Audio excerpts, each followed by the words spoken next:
Sa do javë t'jesh, sa do pra të kesh aftësi të shumta, duhet ta dish që në këtë dynja e kemi të nevojshme të kemi njerëz pranë nesh të cilët na ndihmojnë, na mbështesin në realizimin e punëve të mira, punëve të bukura. Për shembull, po të meditojmë në historinë e profetit të Zotit Musait alayhis salam, njëri ndër 5 profetët më të zgjedhur të Allahut lartësuar. Por çfarë tha?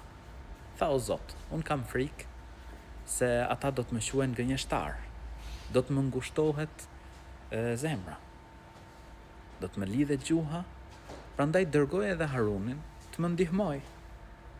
Allahu i lartësuar ju përgjigj lutjes së Musait alayhis salam, e dërgoi Harunin.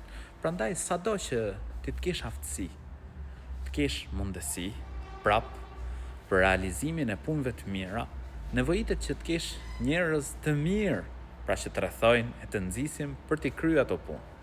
Allahu na mundësoft që pranë nesh të kemi njerëz të mirë, të cilët na nxisin dhe na ndihmojnë për të realizuar punë të mira. Amin.